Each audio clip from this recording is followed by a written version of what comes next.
ഈശോ മിശിഹായ്ക്ക് സ്തുതിയായിരിക്കട്ടെ. Praise be to Jesus. ഹാലേലൂയ. പരിശുദ്ധാത്മാവ് നട്ടു നനച്ച് വളർത്തി വലുതാക്കി ഇന്നും ശക്തമായ അഭിഷേകത്തോടെ നയിച്ചുകൊണ്ടിരിക്കുന്ന നമ്മുടെ പ്രിയപ്പെട്ട ഷാലോം ടെലിവിഷനിലൂടെ പരിശുദ്ധാത്മാവിൻ്റെ സ്വരം ഇപ്പോൾ ശ്രവിച്ചുകൊണ്ടിരിക്കുന്ന സർവ മക്കളിലേക്കും ദൈവവചനത്തിൻ്റെ പെരുമഴ പെയ്തിറങ്ങട്ടെ എന്ന് നമ്മൾ പ്രാർത്ഥിക്കുകയാണ്. പ്രിയപ്പെട്ടവരെ, ആദ്യമായിട്ടൊരു വചന പ്രാർത്ഥനാ രൂപത്തിൽ തന്നുകൊണ്ട് അത് നിങ്ങളുടെ ജീവിതത്തിൽ ഏതൊരു വിഷമഘട്ടങ്ങളിലും ഏറ്റു പറഞ്ഞുകൊണ്ട്, പ്രത്യേകിച്ച് രോഗികൾ, മാറാരോഗികളായി കഴിയുന്ന മക്കൾ, ബെഡ് റിഡനായിട്ട് കഴിയുന്ന മക്കൾ, അങ്ങനെയുള്ളവർക്ക്, തളർന്നു കിടക്കുന്ന നിരാശപ്പെട്ട് കഴിയുന്ന മക്കൾക്കും എല്ലാവർക്കും ഈ ഒരു പ്രാർത്ഥന നൽകിക്കൊണ്ടാണ് ഇപ്പോൾ പരിശുദ്ധാത്മാവ് സിസ്റ്ററിലൂടെ സംസാരിക്കുന്നത്. അതിപ്രകാരമാണ്. വെളിപാട് 5:5 ഈ പ്രാർത്ഥനയോടുകൂടെ കൂട്ടിച്ചേർത്തിരിക്കുകയാണ്. ഇതാ കർത്താവിൻ്റെ കുരിശ്, നരകശക്തികളെ ഓടിപ്പോകുവിൻ, കരയാതിരിക്കൂ, യൂദാ വംശത്തിൽ നിന്നുള്ള സിംഹവും ദാവീദിൻ്റെ വേരുമായവൻ വിജയിച്ചിരിക്കുന്നു. വെളിപാട് 5:5. പ്രിയപ്പെട്ടവരെ, കഠിന പാപിയും നിരീശ്വരവാദിയുമായ ഒരു മകൻ തൻ്റെ ഭാര്യ മരണാസന്നമായ മാറാരോഗത്തിൽപ്പെട്ട് നിരീശ്വരവാദികളായ തൻ്റെ ഭാര്യയെ പ്രതി ഈ മകൻ അന്തോണീസ് പുണ്യാളൻ ജീവിച്ചിരിക്കുന്ന കാലത്ത് പുണ്യാളൻ്റെ പള്ളിമേടയിലേക്ക് കയറി ചെല്ലുകയാണ്. പറഞ്ഞു, അച്ഛാ, ഞാൻ ദൈവത്തിൽ വിശ്വസിക്കുന്നില്ല, ഞാൻ കഠിന പാപിയാണ്, പക്ഷേ എൻ്റെ സ്നേഹമയ്യായ, ഞാൻ ഏറ്റവും അധികം സ്നേഹിക്കുന്ന എൻ്റെ ജീവിത പങ്കാളി ഭാര്യ മരണാസന്നയിലാണ്. ഈ അവസ്ഥയിൽ നിന്നും അച്ഛന് മാത്രമേ രക്ഷിക്കാൻ സാധിക്കുകയുള്ളൂ എന്ന് പറയുകയാണ്. അപ്പോൾ അന്തോണീസ് പുണ്യാളൻ ഇപ്രകാരം പറഞ്ഞു, ഞാൻ കുർബാനയ്ക്ക് പോകാനായിട്ട് ഒരുങ്ങി നിൽക്കുകയാണ്, കുർബാന ചെല്ലാൻ പോവാ. ഒരു കാര്യം ചെയ്യൂ, ഒരു പേപ്പറിൽ ഞാൻ ഈ വചനം പ്രാർത്ഥന ചാലിച്ചുകൊണ്ട് നിങ്ങൾക്ക് എഴുതി തരാം. വിശ്വാസമില്ലാത്ത നിങ്ങളല്ലേ, അപ്പോൾ ഇത് പ്രാർത്ഥിക്കാൻ സാധ്യതയില്ല. അതുകൊണ്ട് ഈ ഒരു പേപ്പർ, പ്രാർത്ഥനാ പേപ്പർ കൊണ്ടുപോയി ഭാര്യയുടെ തലയണ അടിയിൽ വെക്കുക, പറ്റുമെങ്കിൽ അനേകം പ്രാവശ്യം ഉരുവിടുക എന്ന് പറഞ്ഞു എഴുതി കൊടുത്ത ഒരു പ്രാർത്ഥനയാണ് ഇതാ കർത്താവിൻ്റെ കുരിശ്, നരകശക്തികളെ ഓടിപ്പോകുവിൻ, കരയാതിരിക്കൂ എന്ന് മുതലുള്ളത് വെളിപാട് 5:5. കരയാതിരിക്കൂ, അതിൽ ആ വചനം കൂട്ടിച്ചേർത്താണ്. നിങ്ങളും ഇപ്പോൾ പരിശുദ്ധാത്മാവിനെ ശ്രവിച്ചു കൊണ്ടിരിക്കുന്ന അനേകം മക്കൾ ലോകത്തിൻ്റെ നാനാഭാഗങ്ങളിൽ നിന്ന് ഈ ഒരു വചനം, ദൈവവചനം, തിരുവചനം, വചനാഗ്നി, വചന പെരുമഴ ഇതിലേക്ക് കടന്നു വന്നിരിക്കുന്ന എല്ലാ മക്കളും ഇത് നിങ്ങളുടെ ഹൃദയത്തിലും കുടുംബത്തിലും വ്യക്തികളിലും മാത്രമല്ല അനേകം മക്കൾക്ക് ഇത് ഷെയർ ചെയ്യുകയും വേണം. അടുത്തതായി സിസ്റ്റർ ദൈവവചനത്തിലേക്ക് പ്രവേശിക്കുമ്പോൾ ആമുഖമായിട്ട് പറയാനുള്ളത് സങ്കീർത്തനങ്ങൾ അധ്യായം 1. അത് കേട്ടുകൊണ്ടിരിക്കുന്ന സർവ്വ മക്കളും ഈ അധ്യായം 1 മനഃപ്പാഠമാക്കണം. കാരണം ഇതിൻ്റെ ഹെഡിങ് തന്നെ, തലക്കെട്ട് തന്നെ 2 മാർഗങ്ങൾ. സങ്കീർത്തനങ്ങൾ അധ്യായം 1, 2 മാർഗങ്ങൾ. നീതിമാന്റെ മാർഗവും ദുഷ്ടന്റെ മാർഗവും അവിടെ വിശദീകരിച്ച് തരികയാണ്. പൊരുൾ, നമ്മൾ എപ്പോഴും വിശുദ്ധ ബൈബിൾ എന്ന് പറയുമ്പോൾ തന്നെ അഭിഷേകം കടന്നു വരണം. മറ്റ് പുസ്തകങ്ങളെക്കുറിച്ചോ മറ്റു കാര്യങ്ങൾ കേട്ടുകൊണ്ടിരിക്കുന്നത് പോലെയല്ല വിശുദ്ധ ബൈബിൾ. നമ്മൾ ഇതിലേക്ക് കടന്നു വരും. വിശുദ്ധ ബൈബിൾ നെഞ്ചോട് ചേർത്ത് പിടിക്കുന്നത് തന്നെ വലിയ അഭിഷേകമാണ്. അതിൻ്റെ അനുഭവങ്ങൾ സിസ്റ്റർ പറയാം. വിശുദ്ധ ബൈബിൾ എടുക്കുമ്പോഴൊക്കെ നെഞ്ചോട് ചേർത്ത് പിടിച്ച് ചുംബിച്ചതിന് ശേഷം വേണം. മറ്റ് പുസ്തകങ്ങൾ തുറക്കുന്നത് പോലെയല്ല വിശുദ്ധ ബൈബിൾ. ദൈവം തന്നെയാണ് വിശുദ്ധ ബൈബിൾ. വിശുദ്ധ ബൈബിൾ തന്നെയാണ് ദൈവം.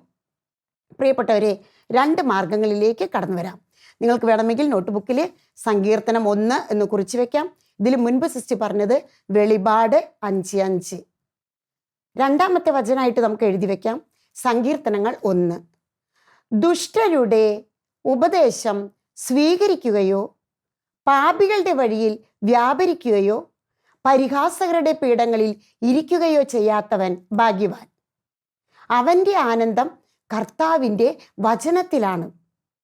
കർത്താവിൻ്റെ വചനത്തിലാണ് അവൻ്റെ ആനന്ദം. രാവും പകലും അവൻ അതിനെക്കുറിച്ച് ധ്യാനിക്കുന്നു. ഈ ധ്യാനിക്കുന്ന വ്യക്തി എങ്ങനെയായി തീരുന്നു എന്നാണ് അടുത്ത വചനം.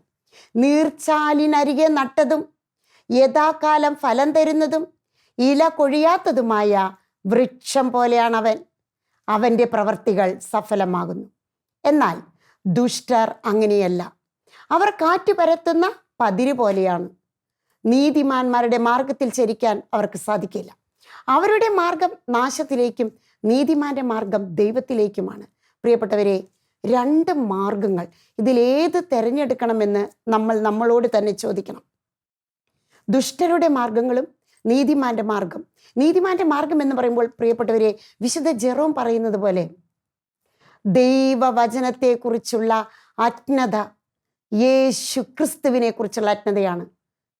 മർക്കോസ് 12:24 നോട്ട് ചെയ്യാം. മർക്കോസ് 12:24 അതിലെന്താണ് പറയുന്നത്? ദൈവത്തിൻ്റെ വചനമോ യേശു ക്രിസ്തുവിൻ്റെ നാമമോ അറിയാത്തത് കൊണ്ട് നിനക്ക് തെറ്റുപറ്റുന്നു. കാരണം ദൈവവചനം അറിയാത്തത് കൊണ്ട്, യേശു ക്രിസ്തുവിനെ അറിയാത്തത് കൊണ്ട് ജീവിതത്തിൽ തെറ്റുപറ്റുന്നു. ഒരിക്കൽ കൂടെ നമുക്ക് പറയാം. സങ്കീർത്തനങ്ങൾ 1. ദുഷ്ടരുടെ ഉപദേശം സ്വീകരിക്കുകയോ പാപികളുടെ വഴിയിൽ വ്യാപരിക്കുകയോ പരിഹാസകരുടെ പീഠങ്ങളിൽ ഇരിക്കുകയോ ചെയ്യാത്തവൻ ഭാഗ്യവാൻ. അവൻ്റെ ആനന്ദം കർത്താവിൻ്റെ വചനത്തിലാണ്. രാവും പകലും അവൻ അതിനെക്കുറിച്ച് ധ്യാനിക്കുന്നു. നീർച്ചാലിനരികെ നട്ടതും യഥാകാലം ഫലം തരുന്നതും ഇല കൊഴിയാത്തതുമായ വൃക്ഷം പോലെയാണ് അവൻ. അവൻ്റെ പ്രവർത്തികൾ സഫലമാകുന്നു. ഈ സഫലമാകുന്നു എന്ന് പറയുമ്പോൾ ആദ്യത്തെ അനുഭവത്തിലേക്ക് കടന്നു വരാൻ പ്രിയപ്പെട്ടവരെ. ഈ കഠിന പാപിയും നിരീശ്വരവാദിയും ദൈവമില്ലെന്ന് പറഞ്ഞ് നടക്കുന്ന ഈ വ്യക്തി ഈ പേപ്പർ കൊണ്ടുപോയി തൻ്റെ ഭാര്യയുടെ തലയണ അടിയിൽ വെച്ചു. പ്രാർത്ഥിക്കുക പോലും ചെയ്തില്ല. തലയുടെ അടിയിൽ വെച്ചു, തലയണ അടിയിൽ. പ്രിയപ്പെട്ടവരെ, 10 മിനിറ്റ് കഴിഞ്ഞില്ല, ഈ ഭാര്യ എഴുന്നേറ്റിരുന്നു കൊണ്ട് അയാളോട് വെള്ളം ചോദിച്ചു. അവൾ പരിപൂർണ സൗഖ്യം പ്രാപിച്ചു. ആ വചനമെടുത്ത് മുട്ടിന്മേൽ നിന്നുകൊണ്ട് കണ്ണീരോടെ അനുതപിച്ചുകൊണ്ട് പാപബോധത്തോടെ കുറ്റബോധത്തോടെ അവർ രണ്ടുപേരും ഈ വചനം അനേകം തവണ ഉരുവിട്ടു. അവളുടെ അടുക്കളയിൽ പോയി ഭക്ഷണം പാകം ചെയ്ത് ഭർത്താവിന് കൊടുത്തു. അത്രമാത്രം പരിപൂർണ സൗഖ്യമാണ് വചനം. സിസ്റ്റർ പറയുന്ന ഓരോ വചനവും ഇത് ഒരുങ്ങി വന്ന ഒരു വചന പ്രഘോഷണമല്ല പ്രിയപ്പെട്ടവരെ. ഓരോന്നും പരിശുദ്ധാത്മാവാണ് നയിക്കുന്നത്. കേട്ടുകൊണ്ടിരിക്കുന്ന മക്കൾക്ക് എന്താണ് ഇന്ന് ആവശ്യമെന്നാണ് ഇവിടെ വചനം. വചനം വായിക്കുമ്പോൾ യേശുവിനെ തന്നെയാണ് നമ്മൾ ഇതിൽ കാണുന്നത്. ഓരോ വചനവും ആ കണ്ണുകൾ നമ്മുടെ വചനത്തിൽ ഉടക്കുമ്പോൾ യേശുവിനെ കാണുന്നു. കാരണം വെളിപാട് 1:3 എഴുതി വയ്ക്കാം. വെളിപാട് 1:3 അതിലെന്താണ് പറയുന്നത്?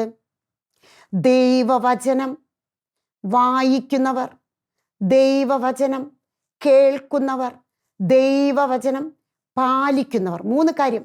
വായിക്കുന്നു, കേൾക്കുന്നു, പാലിക്കുന്നു. അവർ അനുഗ്രഹീതർ. അവർ സമൃദ്ധമായി അനുഗ്രഹിക്കപ്പെടും. സിസ്റ്ററുടെ ജീവിതാനുഭവങ്ങളിലൂടെ, ഇത്രയും വർഷത്തെ വചനത്തിൻ്റെ അനുഭവങ്ങളിലൂടെ പ്രിയപ്പെട്ടവരെ, ഒരു കാര്യം കൂടി സിസ്റ്റർ കൂട്ടിച്ചേർക്കുകയാണ്: എഴുതുന്നവരും. കാരണം ജെറമ്യ 30:2 എന്താണ് പറയുന്നത്? ദൈവവചനത്തെക്കുറിച്ച് പറയുകയാണ്. ഞാൻ നിന്നോട് പറഞ്ഞതെല്ലാം എന്ന് വെച്ചാൽ വിശുദ്ധ ബൈബിൾ. ഞാൻ നിന്നോട് പറഞ്ഞതെല്ലാം നീ ഒരു പുസ്തക ഫലകത്തിൽ എഴുതുക. 1000 തവണ എഴുതുക. അങ്ങനെ ഉണ്ടായതാണ് സിസ്റ്റർ പ്രചോദനം. കേട്ടിട്ടില്ലാത്തവർക്ക് സിസ്റ്റർ പറഞ്ഞു തരും. നിന്നോട് ഞാൻ പറഞ്ഞതെല്ലാം ഈ ബൈബിളാണ്. അത് ഒരു പുസ്തക ഫലകത്തിൽ എഴുതുക. അനേകം മക്കൾ നോട്ട്ബുക്ക് മേടിച്ച് വെച്ച്, അപ്പന് നോട്ട്ബുക്ക്, അമ്മയ്ക്ക് 5 നോട്ട്ബുക്ക്, അപ്പാപ്പന് നോട്ട്ബുക്ക്, അമ്മാമ്മയ്ക്ക് നോട്ട്ബുക്ക്, മാതാപിതാക്കൾ, മക്കള്, യുവതിയുവാക്കന്മാർ ഒക്കെ നോട്ട്ബുക്ക് മേടിച്ച് വെച്ച് സിസ്റ്റർ പറഞ്ഞതുപോലെ എഴുതുന്ന മക്കളെ സിസ്റ്റർ ഇപ്പോഴും കണ്ടുമുട്ടിക്കൊണ്ടിരിക്കുകയാണ്. ദൈവവചനം ഞാൻ നിന്നോട് പറഞ്ഞതെല്ലാം ഒരു പുസ്തക ഫലകത്തിൽ എഴുതുക. വീണ്ടും സിസ്റ്റർ പറയുന്നു, വെളിപാട് 1:3 നോട്ട് ചെയ്യുക. ദൈവവചനം വായിക്കുന്നവരും കേൾക്കുന്നവരും പാലിക്കുന്നവരും അനുഗ്രഹിക്കപ്പെടുന്നു. ഇനി വീണ്ടും നമ്മൾ സങ്കീർത്തനങ്ങൾ 1 സന്തോഷത്തോടെ കടന്നു വരണം. പലർക്കും വചനം, ദൈവവചനം, തിരുവചനം കേട്ടുകൊണ്ടിരിക്കുമ്പോൾ ഉറക്കം, ആലസ്യം, ആലസ്യത, മന്ദത, എല്ലാവർക്കും ഒരു വിരക്തി, ഒരു ഇഷ്ടമില്ലായ്മ, ഒരു ശുഷ്കാന്തി, കുറവൊക്കെ വരും. ആമോസ് പ്രവാചകന്റെ പുസ്തകം അധ്യായം 8 10 തിരുവചനം 11 തിരുവചനം 9, 8, 11 പറയാം. ഇതാ ദേശത്ത് വലിയൊരു ക്ഷാമം വരുന്നു, വലിയൊരു ക്ഷാമം വരുന്നു ദേശത്ത്.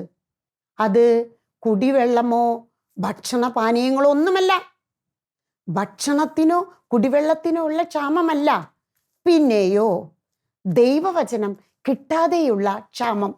അടുത്ത വചനത്തിൽ പറയുകയാണ്, ദൈവവചനം കിട്ടാതെ സുന്ദരികളായ യുവതികളും സുന്ദരന്മാരായ യുവാക്കന്മാരും ഇതാ മൂർച്ഛിച്ചു വീഴുന്ന ഒരു കാലം വരാൻ പോകുന്നു. പലപ്പോഴും ഒരു വചനം കൊടുക്കുന്നതിൽ ഭയങ്കര സന്തോഷമുണ്ട്. ഒരു വചനം, അത് ഒരു തുണ്ട് പേപ്പറിൽ എഴുതി നമ്മളുടെ അടുത്തേക്ക് പ്രാർത്ഥിക്കാൻ വരുന്നവർക്ക് ഈ വചനം കൊടുക്കും. പ്രിയപ്പെട്ടവരെ, ഇത് തന്നെ എങ്ങനെയായി തീരണം എന്ന് സിസ്റ്റർ പറയാം. സങ്കീർത്തനം 1 നിന്ന് ജെറമ്യ 15:16 നിങ്ങൾ എഴുതി വെക്കുക. എപ്പോഴും എഴുതി വെക്കണം. കേട്ടത് നമ്മൾ പെട്ടെന്ന് മറന്നു പോകും പ്രിയപ്പെട്ടവരെ.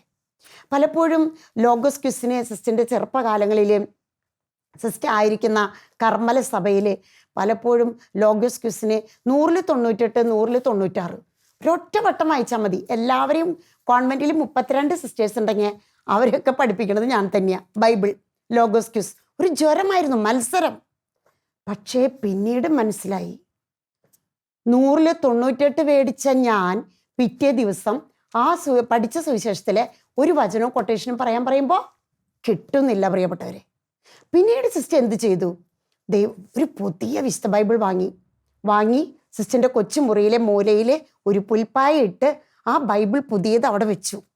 ഒരു സ്കെയിലും ഒരു പെൻസിലും ഒരു നോട്ട്ബുക്കും പേനയും വെച്ചു. ഉൽപ്പത്തി മുതൽ വീണ്ടും വായിച്ചു തുടങ്ങി. ഇതിൽ അടയാളപ്പെടുന്നു, അടിവരയിടുന്നു, അതെൻ്റെ നോട്ട് ബുക്കിൽ എഴുതി വെക്കുന്നു. ഇങ്ങനെ വന്നപ്പോൾ ഒരൊറ്റ വട്ടം നോക്കിയാൽ മതി, തുരിതുരാ ബൈബിൾ വചനങ്ങൾ പരിശുദ്ധാത്മാവ് മറ്റ് കാര്യങ്ങൾക്ക്, ബുദ്ധിപരമായ കാര്യങ്ങൾക്ക് ഉപയോഗിച്ചിരുന്ന ഈ തലമണ്ടയിൽ പിന്നീട് മുഴുവനും വചനം അടക്കി വെക്കുക. അതുകൊണ്ട് നിങ്ങളിപ്പോൾ വചനത്തിൻ്റെ പറഞ്ഞ ഉടനടി വചനം. പരിശുദ്ധ അമ്മയുടെ പറഞ്ഞ 9 വർഷമായിട്ട് സിസ്റ്റർ അമ്മയെ കൊണ്ട് നടക്കുകയാണ്. 2 അടി ആ വലിയ രൂപം കൊണ്ട് നടക്കുകയാണ്. ഫ്ലൈറ്റിലും ട്രാൻസ്പോർട്ട് ബസ്സിലും ഓട്ടോറിക്ഷയിലും അതുപോലെ എവിടെയൊക്കെ ട്രെയിനിലും ഒക്കെ ഞാൻ പോകും. എപ്പോഴും മാതാവിനൊരു സീറ്റ് ഫ്ലൈറ്റിൽ കിട്ടും, ട്രെയിനും കിട്ടാറുണ്ട്. ആരെങ്കിലും ഫ്ലൈറ്റിലിരുന്ന് ഉടനടി അവിടെ നിന്ന് എഴുന്നേറ്റ് അടുത്ത സീറ്റിലേക്ക് പോകും, ആ സീറ്റോടെ ഒഴിഞ്ഞെടുക്കും. അത്രയും പരിശുദ്ധ അമ്മയെക്കുറിച്ച് പറയാൻ സിസ്റ്റിന് 1000 നാവാണ്. വചനം പറയാനും സിസ്റ്റിനോട് പറഞ്ഞാൽ മതി. പ്രിയപ്പെട്ടവരെ, ഈ ഒരു ഒഴുക്ക് നിങ്ങൾക്ക് കിട്ടാൻ ഒരു കാര്യം ശ്രദ്ധിക്കണം. അപ്പം ഇത് ശ്രദ്ധിക്കണം, വിശുദ്ധി പ്ലസ് വിശ്വാസം, ഇത് രണ്ടും വേണം. വിശുദ്ധിയോടെ സിസ്റ്ററുടെ ഈ കുരിശുരൂപം പിടിച്ചുകൊണ്ട് നിങ്ങളുടെ ശിരസിൽ കൈവച്ച് ഒരു വചനം പറഞ്ഞാൽ അത് നിങ്ങളിൽ നടന്നിരിക്കും, എനിക്ക് ഉറപ്പുണ്ട്. വിശുദ്ധി പ്ലസ് വിശ്വാസം = സ്വർഗീയ ജീവിതം. ഒപ്പം തന്നെ ജീവിതത്തിൽ വന്നു പോകുന്ന ഓരോ നിമിഷം വന്നു പോകുന്ന പാപങ്ങൾക്ക് അനുതാപ ജീവിതം. ഇന്ന് പാപബോധവും കുറ്റബോധവും ഇല്ലാത്ത, അനുതാപമില്ലാത്ത ഒരു ലോകത്തിൽ കൊറോണയ്ക്ക് ശേഷം എങ്ങനെ സമ്പന്നരും ദരിദ്രരും ഒരേപോലെ ആയിത്തീർന്ന ഈ കാലഘട്ടത്തിൽ എങ്ങനെ മറ്റുള്ളവരെ വഞ്ചിച്ചും അവരെ പറ്റിച്ചും ജോലികൾ വാഗ്ദാനം ചെയ്തും മറ്റു കാര്യങ്ങൾ വാഗ്ദാനം ചെയ്തും എന്തുമാത്രം ഒരു വഞ്ചന കാപ്പട്ടി നിറഞ്ഞ ഒരു ജീവിതത്തിലൂടെ നമുക്ക് ചുറ്റും ആരും വിശ്വസിക്കാൻ പറ്റാത്തൊരു കാലഘട്ടം. എപ്പോഴാണ് വഞ്ചിക്കപ്പെടുക, എപ്പോഴാണ് കാപട്യം, എപ്പോഴാണ് നമ്മളെ തകർത്ത് തരിപ്പണമാവുക എന്നുള്ളൊരു ചിന്ത. ഈ കാലഘട്ടത്തിൽ നമ്മൾക്ക് വചനം വയറ് നിറച്ച് കഴിക്കണം. പക്ഷേ ദൈവവചനം, ഇത്രയും സമീപസ്ഥമായ വചനം നമ്മുടെ കൈകളിലുള്ളപ്പോൾ മറ്റു പലതും തേടി നമ്മൾ നടക്കുകയാണ് പ്രിയപ്പെട്ടവരെ. വചനമാകുന്ന ശുദ്ധജലം കോരിത്തരാൻ ആളുകളില്ലാത്തത് കൊണ്ട് യുവാക്കൾ മൊബൈലാകുന്ന കെമിക്കൽ രാസവളം കുടിച്ച് വയറ് പൊട്ടിച്ചാകുന്ന ഒരു കാഴ്ചയാണ് ഇപ്പോൾ സിസ്റ്റർ ഈ ക്യാമറയിലൂടെ കണ്ടുകൊണ്ടിരിക്കുന്നത്. പ്രിയപ്പെട്ടവരെ, ഒരു കുഞ്ഞാടിനെ കണ്ടുകൊണ്ടിരിക്കുകയാണ് ഇപ്പോൾ സിസ്റ്റർ പറഞ്ഞുകൊണ്ടിരിക്കുമ്പോൾ. പെട്ടെന്ന് ഡീവിയേറ്റ് ചെയ്ത് പോകണേ എന്താ നിങ്ങൾ ചിന്തിക്കരുത്. ഒരു ദർശനമാണ് ഞാൻ കണ്ടുകൊണ്ടിരിക്കുന്നത്. കണ്ണ് തുറന്നിരിക്കുമ്പോൾ ഒരു കുഞ്ഞാട്, ഒരു വെളുത്ത കുഞ്ഞാട് ഇതാ ഓടിക്കൊണ്ടിരിക്കുന്നു, കറങ്ങാണ്, ഓടിക്കൊണ്ടിരിക്കുന്നു. കുഞ്ഞാട് ഓടുന്നു. ഈ കുഞ്ഞാട് ഓടി ഒരു മരുഭൂമിയിലൂടെ, ഒട്ടും പച്ചപ്പില്ല, ഓടിക്കൊണ്ടിരിക്കുക. ഓടി ഒരു തുള്ളി ദാഹം കിട്ടാനാണ് ഓടുന്നത്. പക്ഷെ ഒരു കിണർ കണ്ടു, അതിൽ നിറയെ വെള്ളം വെച്ചാൽ മുക്കാഭാഗം വെള്ളം. എന്നാൽ ഈ വെള്ളം കുടിക്കാൻ വേണ്ടി കുഞ്ഞാടിന് ആ പൈപ്പും തുറന്നു കൊടുക്കാനോ അല്ലെങ്കിൽ കിണറ്റിലേക്ക് ഈ ബക്കറ്റ് ഇട്ട് വെള്ളം കോരി കൊടുക്കാനോ ആ പ്രദേശത്ത് ആരുമില്ല. കുഞ്ഞാടിന് ഇത് അസാധ്യം. കുഞ്ഞാട് അതെല്ലാം നല്ല ശുദ്ധ കണ്ണീര് പോലത്തെ ശുദ്ധജലം അതെല്ലാം ഉപേക്ഷിച്ചുകൊണ്ട് കുഞ്ഞാട് പോകുന്നത്, കുഞ്ഞാട് ഇങ്ങനെ യാത്ര തുടരുകയാണ്. വെള്ളം കുടിക്കാൻ ദാഹിച്ച് ഇപ്പോൾ മരിക്കും, അതുപോലെ പോകാം. കുറേ പോയി കഴിഞ്ഞപ്പോൾ ഒരു വലിയ ഫാക്ടറിയുടെ അടുത്തെത്തി. സന്തോഷമായി. കാരണം ആരും കോരി തരണ്ട, ആരും പൈപ്പും തിരിക്കണ്ട. കാരണം ഇത്രയും വലിയ ഫാക്ടറിയിലെ ഈ പരിപാടികൾ നടക്കുന്ന രാസവസ്തുക്കൾ അടങ്ങിയ മലിനജലം, മറ്റത് ശുദ്ധജലമാണെങ്കിൽ ഇത് കറുത്ത് കരിക്കട്ട പോലത്തെ ജലം ഈ ഫാക്ടറിക്ക് ചുറ്റും ഓട നിറഞ്ഞ് ഇങ്ങനെ പോയിക്കൊണ്ടിരിക്കുക, നല്ല ഫ്ലോയിൽ പോയിക്കൊണ്ടിരിക്കുക. ഭയങ്കര സന്തോഷമായി കുഞ്ഞാടിന്. കുഞ്ഞാട് ഇതേ കുടിച്ചുകൊണ്ടിരിക്കുന്ന വെള്ളം, അതാണ് ഇപ്പോൾ സിസ്റ്റർ കാണുന്നത്. ഈ രാസവസ്തു അടങ്ങിയ ആർക്കും വേണ്ടാത്ത വിഷദ്രാവകമുള്ള ഈ ജലം ഇതാ കുടിച്ചുകൊണ്ടിരിക്കുന്നു. ഈ അവസ്ഥയാണ് ഞാൻ കണ്ടത്.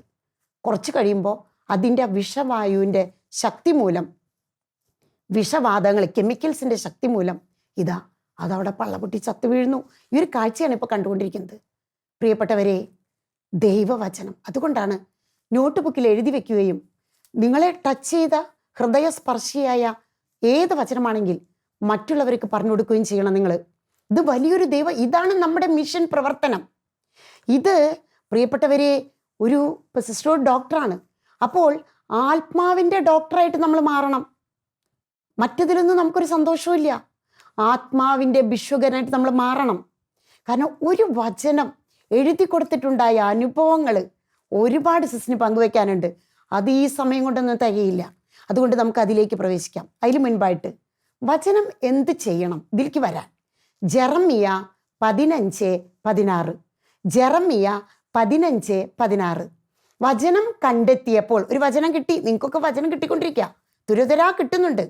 പക്ഷെ എന്തുമാത്രം നിങ്ങളത് ഹൃദയസ്ഥമാക്കുന്നുണ്ട്. അപ്പോൾ വചനം കണ്ടെത്തിയപ്പോൾ ഞാനവ ഭക്ഷിച്ചു, അവ എനിക്ക് ആനന്ദ അമൃതമായി, എൻ്റെ ഹൃദയത്തിന് സന്തോഷവും. എന്തെന്നാൽ സൈന്യങ്ങളുടെ ദൈവമായ കർത്താവേ, അങ്ങയുടെ നാമമാണല്ലോ ഞാൻ വഹിക്കുന്നത്. അപ്പം ഭക്ഷിക്കണം. വിശുദ്ധർക്കൊക്കെ ഇത് ഭക്ഷണമായി തീർന്നു. ജെറമ്യ 5:16. വചനം ഭക്ഷണവും പാനീയവുമായി ജീവിച്ചവരാണ് വിശുദ്ധർ. ഇനി ഇതന്നെ ഒന്നും കൂടി സിസ്റ്റർ ഒരു ഉദാഹരണം പറയണേക്കാളും മുൻപ് പറയാം. ജെറമ്യ 17:7 മുതലുള്ള തിരുവചനങ്ങൾ. കർത്താവിൽ ആശ്രയിക്കുന്നവർ ഭാഗ്യവാന്മാർ, അവരുടെ പ്രത്യാശ അവിടുന്ന് തന്നെ. അവർ ആറ്റുതീരത്ത് നട്ട മരം പോലെയാണ്. ആറ്റുതീരത്ത് നട്ട മരം പോലെയാണ്. വചനം പറയുമ്പോൾ തന്നെ നമുക്ക് അഭിഷേകം കടന്നു വരണം. ഇത് മറ്റ് മലിനമായ ലോകത്തിൻ്റെ കാര്യങ്ങൾ കാണുമ്പോഴത്തെ ഇതല്ല പ്രിയപ്പെട്ടവരെ. ആറ്റുതീരത്ത് നട്ട മരം, എന്താണ് നടക്കുന്നത്? ആറ്റുതീരത്ത് നട്ട മരം, അതിൻ്റെ ഇലകൾ എന്നും പച്ചയാണ്. അതെപ്പോഴും ഫലം നൽകിക്കൊണ്ടേയിരിക്കും. അത് വേനൽക്കാലത്തെ ഭയപ്പെടുന്നില്ല. കാരണം അതിൻ്റെ വേരുകൾ ജലാശയത്തിലേക്ക് വേരൂന്നിയിരിക്കുന്നു. എന്ന് വെച്ചാൽ സങ്കീർത്തനം 1 പറഞ്ഞത് 2 കൂടി സിസ്റ്റർ കൂട്ടിച്ചേർക്കാണ്. അവിടെ പറഞ്ഞു രാവും പകലും അവൻ ആറ്റുതീരത്തിട്ട മരം പോലെയാണ്. ഇവിടെ അത് തന്നെയാണ് പറയുന്നത്. വേരൂന്നിയിരിക്കുന്നു എന്ന് പറയുമ്പോൾ വചനത്തിൽ ആഴപ്പെട്ട ജീവിതം നയിക്കുമ്പോൾ വിശുദ്ധ ബൈബിൾ കൊണ്ട് അതൊരു ഉദാഹരണം വഴി സിസ്റ്റർ തെളിയിക്കാൻ പോവാണ്. സിസ്റ്ററിൻ്റെ കോൺവെൻറ്റിലെ സഭയിൽ പെട്ട സിസ്റ്റർ ഡെയ്സി, പേര് പറയാം, ഏറ്റവും നല്ലൊരു കാര്യം. സിസ്റ്റർ ഡെയ്സി എന്ന സിസ്റ്റർ ഏക മകൾ. അപ്പനും അമ്മയ്ക്കും ഈ ഒരൊറ്റ മകളുള്ള, ആൺകുട്ടികളില്ല. ഈ സിസ്റ്റർ മഠത്തിൽ ചേർന്ന് ഉടുപ്പിട്ടു കുറച്ച് നാളുകൾ കുഞ്ഞു മാലാക സിസ്റ്ററായിട്ടിരിക്കുമ്പോൾ അപ്പൻ, ഒരു പാവപ്പെട്ട വീട്, ഈ അപ്പനും അമ്മയും നല്ല സന്തോഷമായിട്ട് ജീവിക്കുകയാണ്. മോളേനെ കർമ്മല തോട്ടത്തിലേക്ക് അറുത്ത് കൊണ്ടുപോയി. ശരി, അതിൻ്റെ സന്തോഷമുണ്ട് ദുഃഖമുണ്ട്. എന്ന് കഴിയുമ്പോൾ ഒരു ദിവസം അപ്പൻ പള്ളിയിൽ നിന്ന് വന്ന് ഭക്ഷണം കഴിച്ചുകൊണ്ടിരിക്കുമ്പോൾ കുഴഞ്ഞു വീണ് heart attack, CVA, cerebro vascular accident, stroke അടിച്ചു. CCയിൽ അഡ്മിറ്റായി. ഒരു പ്രശസ്തമായൊരു ഹോസ്പിറ്റൽ തൃശ്ശൂർ തന്നെ അഡ്മിറ്റായി. അപ്പോൾ അപ്പൻ അർദ്ധബോധാവസ്ഥ, എല്ലാ ട്യൂബുകളും ഇട്ടിട്ടുണ്ട്, എല്ലാ സ്ഥലത്തും മരിക്കാറായി. അറിയിക്കേണ്ടവരെയൊക്കെ അറിയിച്ചോളാൻ പറഞ്ഞു. മോളൊക്കെ ഈ സിസ്റ്റർ ഒക്കെ പുറത്ത് നിൽക്കുന്നുണ്ട്. അപ്പോൾ ഡോക്ടർ വന്നിട്ട് പറഞ്ഞു അറിയിക്കേണ്ടവരെയൊക്കെ അറിയിച്ചോ, ലാസ്റ്റായി, വളരെ സീരിയസ് ആണെന്ന് പറഞ്ഞു. അങ്ങനെ ഈ രാത്രി സ്റ്റാഫ് നേഴ്സസിലെ ഒരു നല്ലൊരു ക്രിസ്തീയ കുട്ടി ഈ അപ്പൻ്റെ അടുത്ത് നേഴ്സ് ചെന്നിട്ട് പറഞ്ഞു, ചെവിയിൽ ഇങ്ങനെ ഉറക്കെ പറഞ്ഞു. ഇഷ്ടമായി ഈ മോളെയും അപ്പനെയും അമ്മയും, ഒറ്റ മോള് അങ്ങനെ. അപ്പോൾ അവരെ പെരുമാറ്റമൊക്കെ ഇഷ്ടമായിട്ട് ഈ അപ്പനോട് ചെവിയിൽ ഇങ്ങനെ ഉറക്കെ പറഞ്ഞു, അപ്പച്ചാ ലാസ്റ്റ് ആഗ്രഹം എന്താ, അവസാന അപ്പച്ചൻ്റെ ആഗ്രഹം എന്താ എന്ന് ചോദിക്കുകയാണ്. അപ്പോൾ അത് എങ്ങനെയോ അവ്യക്തമായിട്ട് അപ്പച്ചൻ കേട്ടു. മരിക്കാറായി. അവ്യക്തമായ ഒരു സ്വരത്തിൽ നമുക്ക് അതങ്ങ് തിരിച്ചെടുക്കാൻ പറ്റില്ല, വളരെയധികം ഇങ്ങനെ ശ്രദ്ധിച്ചാൽ തന്നെ കിട്ടുള്ളൂ. അപ്പച്ചൻ പറഞ്ഞു, സിസ്റ്ററെ, എനിക്ക് അവസാനമായിട്ടുള്ള ഒരാഗ്രഹം ഇതാണ്. ഞാൻ ഇന്ന് വരെ ഉപയോഗിച്ച എൻ്റെ വിശുദ്ധ ബൈബിൾ, ഞാൻ അടിവരയിട്ട് ഉപയോഗിച്ച വിശുദ്ധ ബൈബിൾ, അതൊന്ന് കൊണ്ടുവന്നിട്ട് എൻ്റെ നെഞ്ചത്ത് വെക്കാമോ ചോദിക്കുകയാണ്. നേഴ്സ് ഞെട്ടിപ്പോയി. നമുക്കറിയാം പലരും നമ്മുടെ ഇസഹാക്ക് തന്നെ പറഞ്ഞത് എന്താ, മോനെ നീ പോയിട്ട് കാട്ടിലെ നായാട്ടിന് പോയിട്ട് ഇറച്ചി കൊണ്ടുവരണം. ചിലർ നല്ല ആവോലി മത്സ്യം വറുത്തും പൊരിച്ച് കൊണ്ടുവരാൻ പറയും. ഇങ്ങനെയൊക്കെ പറയണവരുണ്ട് അവസാന ആഗ്രഹത്തിൽ. പക്ഷെ പ്രിയപ്പെട്ടവർ, ഈ അപ്പച്ചൻ പറഞ്ഞത്, ഞാൻ ഉപയോഗിച്ച വിശുദ്ധ ബൈബിൾ എൻ്റെ നെഞ്ചത്ത് വെക്കാം, അത് കെട്ടിപ്പിടിച്ചിട്ട് ഞാൻ മരിക്കാം, അല്ലാണ്ട് ഇപ്പം അമ്മയും മോളെയും ഒന്നും കണ്ട് എനിക്ക് മരിക്കണ്ടെന്ന് പറഞ്ഞു. ഇവർ ഭയങ്കര ഷോക്കായി. അവർ അമ്മോട് പറഞ്ഞു, മോളോട് പറഞ്ഞു, ബന്ധുക്കൾ പോയിട്ട് ബൈബിൾ കൊണ്ടുവന്നു. ബൈബിൾ കൊണ്ടുവന്നിട്ട് നെഞ്ചത്ത് വെച്ചു. മരിക്കാറായ അപ്പച്ചൻ്റെ നെഞ്ചത്ത് ഇവർ വെച്ചു. അവസാന ആഗ്രഹമല്ല, വേറെ ഒന്നും അല്ലല്ലോ. നെഞ്ചത്ത് വെച്ച് ഈ രണ്ട് കൈകൾ, ഈ നേഴ്സ് നല്ല ക്രിസ്ത്യൻ പെൺകുട്ടിയാണ്, ഈ നേഴ്സ് ബൈബിളുമേ കൈ രണ്ടും തനിയെ പൊക്കാൻ പറ്റില്ല, രണ്ടും ഇങ്ങനെ കെട്ടിപ്പിടിപ്പിച്ചു. പ്രിയപ്പെട്ട സഹോദരങ്ങളെ, സിസ്റ്റർ ഇപ്പോൾ പറയുന്നത്, ഈ രണ്ട് കൈകളും ബൈബിള് കെട്ടിപ്പിടിക്കുകയല്ല, ഈ അപ്പച്ചൻ ഉള്ള ശക്തി മുഴുവൻ ഉപയോഗിച്ചുകൊണ്ട് ഉറക്കെ പറയുകയാണ്. സ്ഫുടമായിട്ട് വ്യക്തമായിട്ട് പരിപൂർണ സൗഖ്യം കിട്ടിയ ഒരു വ്യക്തിയുടെ എന്ന പോലെ ഈ അപ്പച്ചൻ പറയുകയാണ്, ദൈവമേ, ഇന്ന് വരെ നീ എന്നെ ചുമന്നു. ഈ ബൈബിൾ കെട്ടിപ്പിടിച്ചു.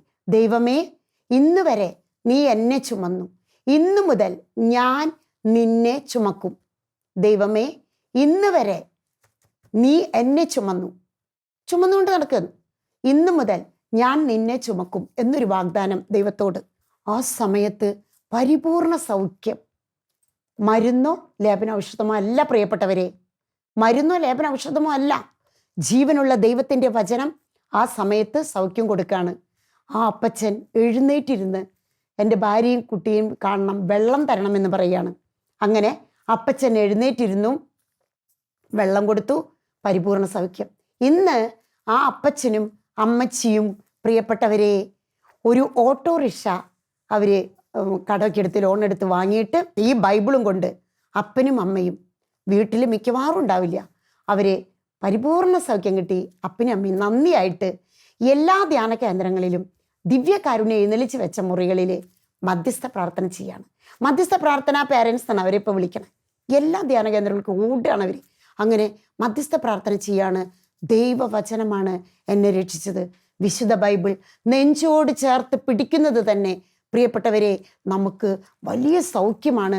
അതുകൊണ്ട് എപ്പോൾ നമ്മൾ ബൈബിൾ തുറക്കുമ്പോഴും ദൈവവചനം നെഞ്ചോട് ചേർത്ത് പിടിക്കണം, ചുംബിക്കണം. ദൈവവചനത്തിലെ എല്ലാ പ്രശ്നങ്ങൾക്കും പരിഹാരമുണ്ട്. ദൈവമാകുന്ന പരിഹാരം, വചനമാകുന്ന പരിഹാരം, പ്രശ്നങ്ങളുടെ പരിഹാരം ഇവിടെ കാണണം. മറ്റൊരു സ്ഥലത്തേക്ക് നമ്മൾ നെട്ടോട്ടം ഓടണ്ട. വചനം നിനക്ക് സമീപസ്ഥമാണ്. റോമ 9:6. ദൈവത്തിൻ്റെ വചനം ഒരിക്കലും പരാജയപ്പെടുന്നില്ല പ്രിയപ്പെട്ടവരെ. നമുക്ക് കൈകൾ കൂപ്പാം, കണ്ണുകൾ അടയ്ക്കാം. നമ്മുടെ കയ്യിലുള്ള വിശുദ്ധ ബൈബിൾ എല്ലാവരും 5 പേരൊരു വീട്ടിലുണ്ടെങ്കിൽ, സിസ്റ്റർ എപ്പോഴും പറയാറുള്ളത് പോലെ 5 പേരൊരു വീട്ടിലുണ്ടെങ്കിൽ 5 ബൈബിൾ ഉണ്ടായിരിക്കണം. 5 പേരൊരു വീട്ടിലുണ്ടെങ്കിൽ 5 ജപമാല ഉണ്ടായിരിക്കണം. 5 കുരിശ്, നിങ്ങൾ കുഞ്ഞൊരു കുരിശ് ഇടയ്ക്കിടയ്ക്ക് ചുംബിക്കാൻ നിങ്ങളുടെ കയ്യിലുണ്ടാവണം. കഴുത്തിലൊരു ഉത്തിരിയും ഉണ്ടായിരിക്കണം. ഇതാണ് മരണസമയത്ത് നമ്മുടെ ഏക സമ്പാദ്യം പ്രിയപ്പെട്ടവരെ. അതുകൊണ്ട് നമുക്ക് പ്രാർത്ഥിക്കാം. ബൈബിൾ നെഞ്ചോട് ചേർത്ത് പിടിച്ച് കണ്ണുകൾ അടച്ച് എല്ലാവരും പിതാവായ ദൈവത്തിൻ്റെ സ്നേഹക്കോട്ടയും പുത്രനായ ദൈവത്തിൻ്റെ തിരുരക്തക്കോട്ടയും പരിശുദ്ധാത്മാവായ ദൈവത്തിൻ്റെ അഭിഷേക അഗ്നികോട്ടയും പരിശുദ്ധ അമ്മയുടെ ജപമാല കോട്ടയും വിശുദ്ധ യൗസേ പിതാവിൻ്റെ നീതിക്കോട്ടയും വിശുദ്ധി കോട്ടയും മാലാഖമാരുടെയും വിശുദ്ധരുടെയും പ്രാർത്ഥനാ കോട്ടയും എപ്പോഴും എല്ലാം കേട്ടുകൊണ്ടിരിക്കുന്ന സർവ്വ മക്കളിലും ഉണ്ടായിരിക്കട്ടെ. അഭിഷേകം നിറയട്ടെ. ഇപ്പോൾ തന്നെ വചനത്തിൻ്റെ അഗ്നി നിങ്ങളിൽ കത്തി ആളി കത്തി പടരട്ടെ. അത് പെരുമഴയായിട്ട് പെയ്യട്ടെ. ഈശോയെ നന്ദി, യേശുവേ സ്തുതി, യേശുവേ നന്ദി. Hallelujah, hallelujah. ദൈവത്തിൻ്റെ വചനം ഒരിക്കലും പരാജയപ്പെട്ടിട്ടില്ല. റോമ 9:6. എല്ലാവരെയും അനുഗ്രഹിക്കട്ടെ. കർത്താവിൻ്റെ സ്നേഹം കൊണ്ട് നിറയട്ടെ. വചനമാണ് യോഹന്നാൻ 1:1. ആദിയിൽ വചനമുണ്ടായിരുന്നു, വചനം ദൈവമായിരുന്നു. ദൈവം തന്നെയാണ് വചനം, വചനം തന്നെയാണ് ദൈവം. വചനം അറിഞ്ഞില്ലെങ്കിൽ ദൈവത്തെ അറിയില്ല, ദൈവത്തെ അറിഞ്ഞ് വചനം അറിയും. എല്ലാ പ്രശ്നങ്ങൾക്കുമുള്ള ഉത്തരം ദൈവവചനം, വിശുദ്ധ സുവിശേഷം, പരിശുദ്ധ സുവിശേഷം.